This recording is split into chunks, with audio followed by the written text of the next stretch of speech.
Hello बच्चों, मैं डिम्पल सैनी लेकर आई हूँ फिर से आपके लिए हिंदी की ऑनलाइन क्लास। तो आप सभी का हार्दिक अभिनंदन है। देखिए, हम जो आज शुरू करने वाले हैं वो राजस्थान बोर्ड यानी कि एनसीईआरटी बोर्ड कह सकते हैं। एनसीईआरटी बोर्ड 12th क्लास की हिंदी की आपकी बुक है आरोह भाग 2।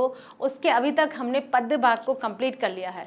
तो पद्य भाग में जितना भी सिलेबस था आपका वो सारा कंप्लीट हो चुका है। उसके बाद जो आज हम पढ़ने जा रहे हैं वो गद्य भाग का पहला चैप्टर। ठीक है, तो गद्य भाग आपका आज शुरू होने वाला है। और आप सबको पता है कि गद्य और पद्य क्या है। मैंने जब आप सभी को काव्य और गद्यांश यानी कि पद्य और गद्य दोनों के परिचय के बारे में बताया था कि गद्य और पद्य क्या है, इनमें क्या विशेषता होती है, गद्य की पृष्ठभूमि क्या होती है, पद्य की पृष्ठभूमि क्या होती है, गद्यात्मक शैली क्या होती है, पद्यात्मक शैली क्या होती है। तो पद्य कविता होती है और गद्य में बहुत सारी विधाएं होती है, जैसे कहानी होती है, निबंध होते हैं, रेखा चित्र होते हैं, संस्मरण, आलोचना, साक्षात्कार, डायरी और भी बहुत सारी चीज़ें होती है।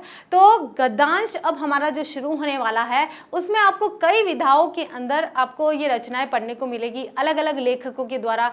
कुछ ऐसे लेखक हैं जिनकी कविताएं भी है और कुछ ऐसे लेखक हैं जो सिर्फ गद्य भाषा के ही लेखक हैं। ठीक है, उन्होंने अपने साहित्य की जो रचना है केवल गद्य में ही की है। ठीक है, तो आज हम जो शुरू करने वाले हैं वो आपकी एनसीईआरटी बोर्ड 12th क्लास आरोह भाग 2 की जो बुक है आपकी, उसका फर्स्ट चैप्टर है गद्य खंड का, और वो है महादेवी वर्मा जी के द्वारा लिखा गया। ठीक है, तो महादेवी वर्मा जी के द्वारा जो लिखी गई रचना है उसको हम पढ़ेंगे, उसके परिचय के बारे में पढ़ेंगे और ये सब हम लेक्चर नंबर 1 के रूप में पढ़ेंगे। ठीक है, तो शुरू करते हैं महादेवी वर्मा जी का जीवन परिचय।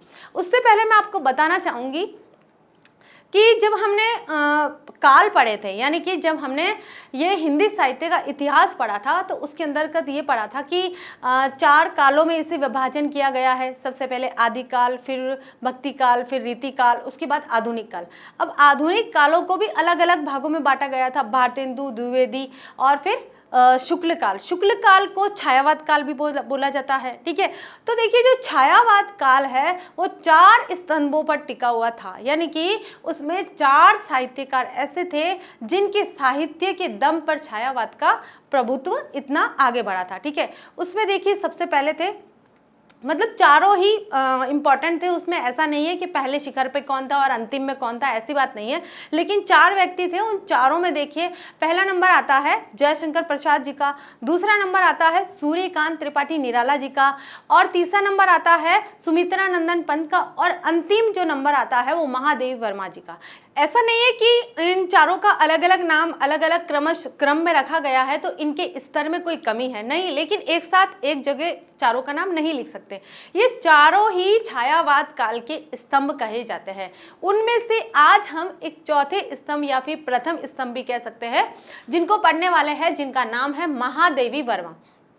सभी को पता है, सभी जानते हैं महादेवी वर्मा जी कौन है। बहुत ही प्रसिद्ध साहित्यकार है जिन्होंने अलग अलग रेखा चित्र, संस्मरण, कहानी, आलोचना, निबंध कई विधाओं में, गद्य की कई विधाओं में इन्होंने अपने साहित्य की रचना करी है। इन्होंने देखिए पद्य को भी अपने साहित्य का अंश बनाया। ठीक है, ऐसा नहीं है गद्य में ही उन्होंने रचना करी, कई कविताएं भी लिखी है इन्होंने। तो आज हम जो पढ़ने वाले हैं वो महादेवी जी का जीवन परिचय पढ़ेंगे और उसके बाद हम पढ़ेंगे उनके द्वारा लिखी गई जो रचना है उसका परिचय। ठीक है, तो शुरू करते हैं हम महादेवी जी का जीवन परिचय। ये है महादेवी वर्मा जी। ठीक है, हम इन्हें सुश्री महादेवी वर्मा कह सकते हैं क्योंकि इन्होंने अपना गृहस्थ जीवन नहीं जिया था। ठीक है, यानी कि इन्होंने विवाह नहीं किया था, तो ये सदैव एकल ही रही है। तो इसी बीच उन्होंने जो रचनाएं की है उनके मर्मस्पर्शी रचनाएं हैं, उनके जीवन से जुड़ी हुई हैं, उनकी पीड़ा से, उनके जीवन में होने वाली जो कुछ पीड़ा है उससे जुड़ी हुई रचनाएं भी उन्होंने लिखी है। ठीक है, तो शुरू करते हैं हम इनका जीवन परिचय। और अभी याद हो जाना चाहिए, मैंने कुछ बच्चों के कमेंट्स देखे, उन्होंने कहा है कि हमें जीवन परिचय याद नहीं होता है, इसकी कोई ट्रिक बताइए। तो ट्रिक क्या कहेंगे हम, जीवन परिचय को तो थोड़ा याद करना पड़ता है बच्चों। आपको उनका जन्म का सन याद करना पड़ेगा, तारीख याद करनी पड़ेगी, कहाँ हुआ था वह स्थान भी याद करना पड़ेगा, यानी कि आपको आंकड़े याद करने की आदत रखनी चाहिए।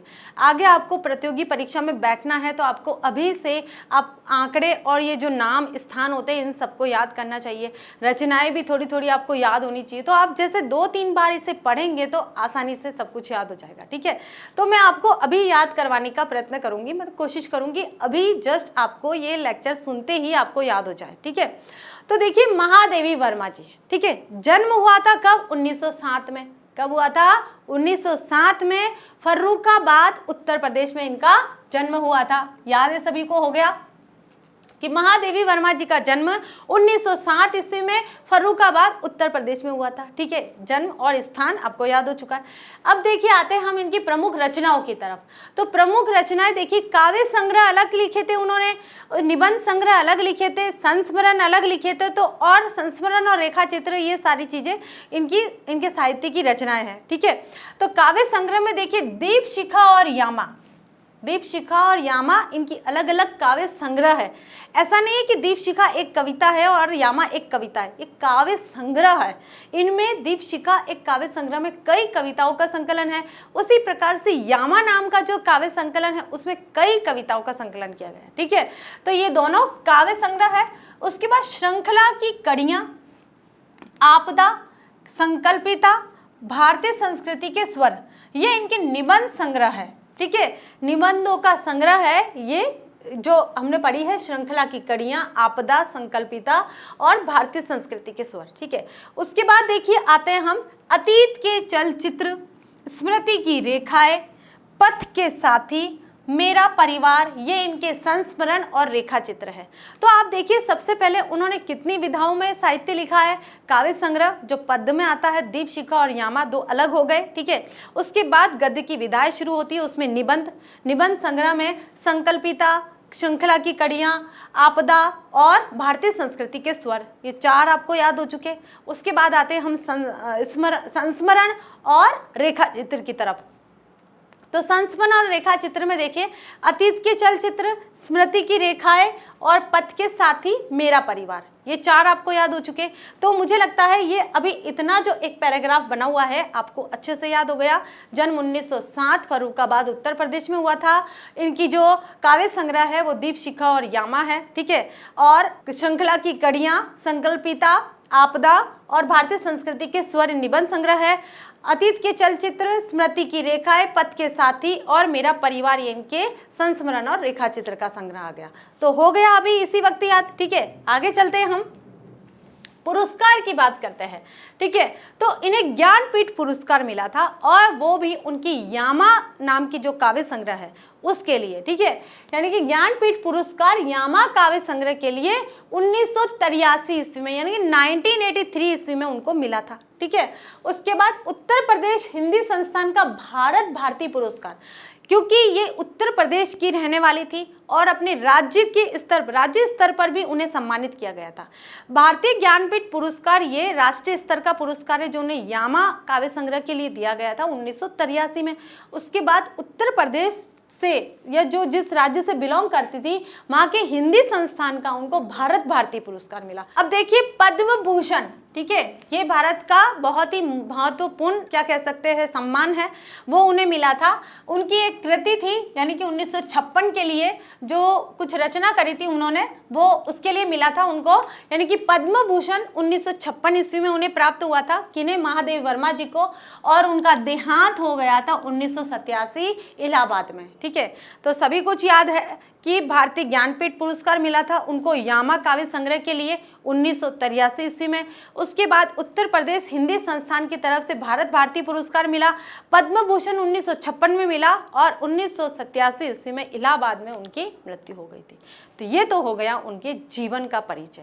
अब आते हैं हम उनके साहित्य परिचय की तरफ। तो अब तक मुझे लगता है ये सारा आपको याद हो चुका है, ठीक है, भूलना नहीं है, एक दो बार और पढ़ेंगे और आप इसको ध्यान में रखेंगे थोड़ा सा तो आपको याद हो जाएगा, ठीक है। देखिए आगे क्या है कि संसार की मानव समुदाय में वही व्यक्ति स्थान और सम्मान पा सकता है, वही जीवित कहा जा सकता है जिसके हृदय और मस्तिष्क ने समुचित विकास पाया हो और जो अपने व्यक्तित्व द्वारा मनुष्य समाज से रागात्मक के अतिरिक्त बौद्धिक संबंध भी स्थापित कर सकने में समर्थ हो। यहाँ एक बहुत अच्छी बात कही है कि संसार में वही व्यक्ति जीवित है।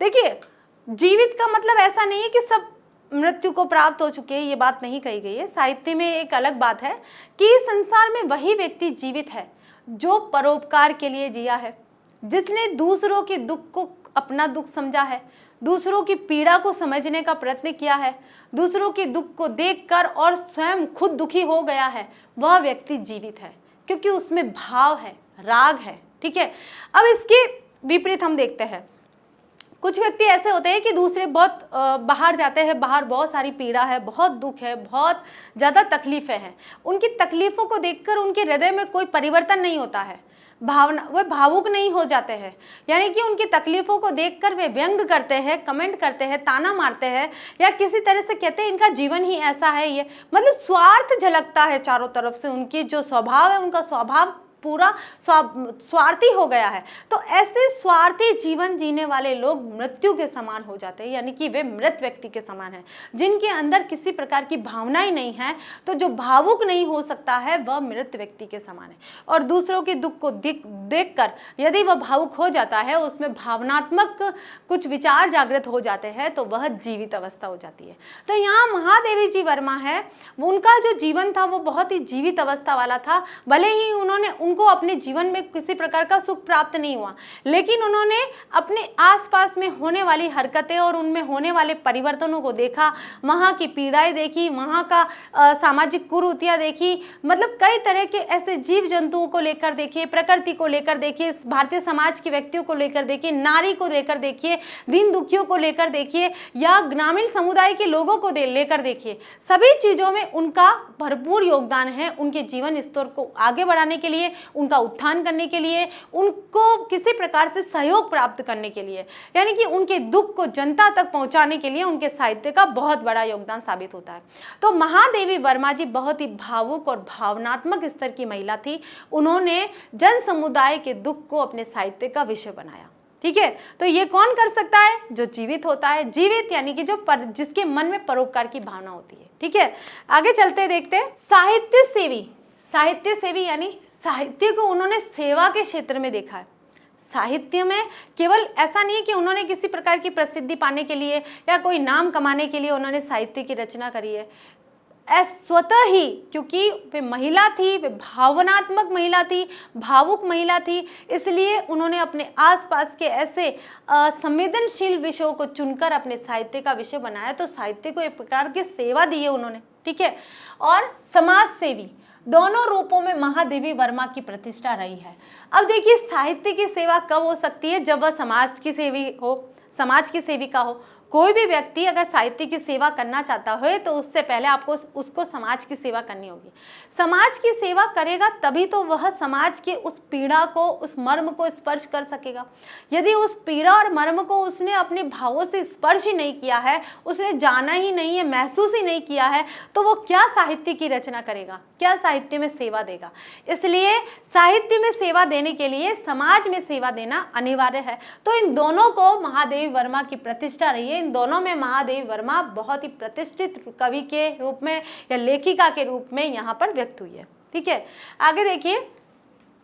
महात्मा गांधी की दिखाई राह पर अपना जीवन समर्पित कर उन्होंने शिक्षा और समाज कल्याण के क्षेत्र में निरंतर कार्य किया।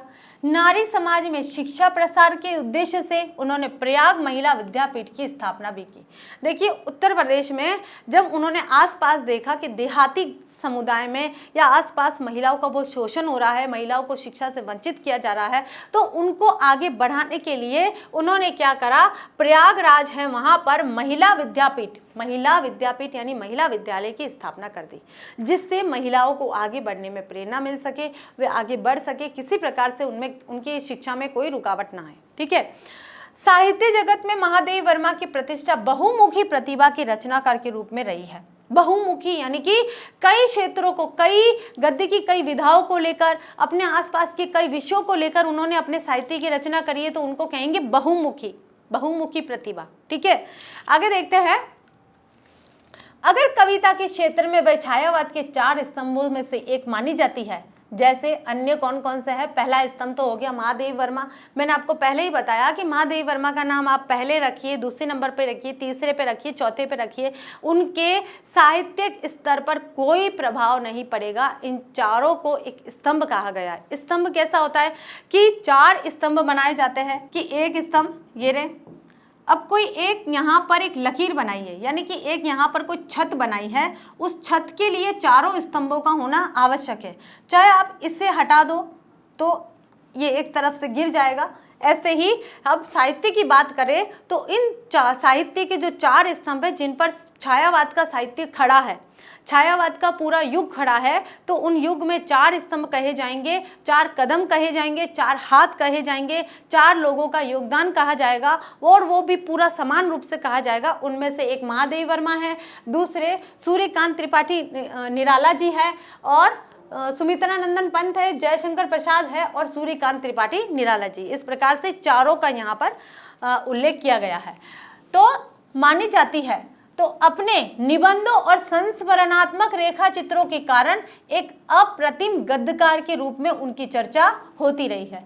यानी कि अगर देखा जाए तो एक कवित्री है महादेवी वर्मा जी, यदि काव्य संग्रह में उनका उल्लेख किया गया है, अगर वे कवित्री के रूप में प्रसिद्ध हुई है तो गद्यकार के रूप में भी वे बहुत ही प्रसिद्ध हुई है। उनके संस्मरण और रेखा चित्र आज भी बड़े ही मार्मिक और मर्म को स्पर्श करने वाले होते हैं। ठीक है, कविता और गद्य इन दोनों क्षेत्रों में उनकी प्रतिभा अलग अलग स्वभाव लेकर सक्रिय हुई दिखाई देती है। कविताओं में वे अपनी आंतरिक वेदना और पीड़ा को व्यक्त करती हुई इस लोक से परे किसी और सत्ता की ओर अभिमुख दिखलाई पड़ती है, तो अपने गद्य में उनका गहरा सामाजिक सरोकार स्थान पाता है। क्या है भाई? कविता में उनकी आंतरिक पीड़ा है, उनके जीवन से जुड़ी हुई, उनके हृदय से जुड़ी हुई एक ऐसी पीड़ा है जो किसी और ही दुनिया में जाकर एक सुख प्राप्त करना चाहती है। वो इस दुनिया से बहुत ही अलग जाना चाहती है, एक अलग सत्ता की तरफ वो आकर्षित हो रही है। ठीक है, इसके विपरीत गद्य की तरफ देखें, अगर काव्य में उन्होंने अपने आंतरिक भावों को व्यक्त किया है तो गद्य में उन्होंने सामाजिक परिवेश को व्यक्त किया है। ठीक है, मैं बार बार यही कहा है कि महादेवी जी वर्मा है, उनका जो स्वभाव था वो समाज सेविका का था। तो समाज सेविका का किस प्रकार हुआ? जब उन्होंने सामाजिक परिवेश को अपने साहित्य का विषय बनाया। जो भी विषय था, चाहे वो सकारात्मक था चाहे वो नकारात्मक था, कैसा भी था, उन्होंने सामाजिक विषय को, सामाजिक परिवेश को अपने साहित्य का विषय बनाया। ठीक है, आगे चलते हैं। उनकी श्रृंखला की कड़ियाँ क्या है? निबंध संग्रह है 1942 ईस्वी में, उस समय की अद्वितीय रचना है जो हिंदी में स्त्री विमर्श की भव्य प्रस्तावना है। स्त्री विमर्श, जहाँ महिलाओं का अनादर किया जाता था, महिलाओं का समाज में कोई स्थान नहीं था, वे सिर्फ जन्म लेकर एक मशीन की भांति कार्य कर रही थी, उनका कोई सरोकार नहीं था, साहित्य में, समाज में उनके योगदान का कोई बोलबाला नहीं था, कोई महत्वपूर्णता नहीं थी, कोई महत्ता नहीं थी, किसी प्रकार का कोई एक उल्लेख नहीं था कि महिलाएं भी समाज के हित के लिए कार्य करती है, महिलाएं भी बहुत अनिवार्य है, इस प्रकार से कोई उनके विचार नहीं थे। लेकिन महादेवी वर्मा जी ने यह साबित कर दिया कि श्रृंखला की कड़ियाँ एक निबंध के माध्यम से उन्होंने स्त्री के महत्व को, स्त्री के विषय को लेकर उसको महत्वपूर्ण बनाया, स्त्री को महत्वपूर्णता प्राप्त करवाई, स्त्री शिक्षा के लिए स्त्रियों को जागृत किया। उस निबंध के माध्यम से उन्होंने साहित्य के क्षेत्र में स्त्रियों का मर्म भी, यहाँ पर स्त्रियों का जो दुख था वो प्रकट किया।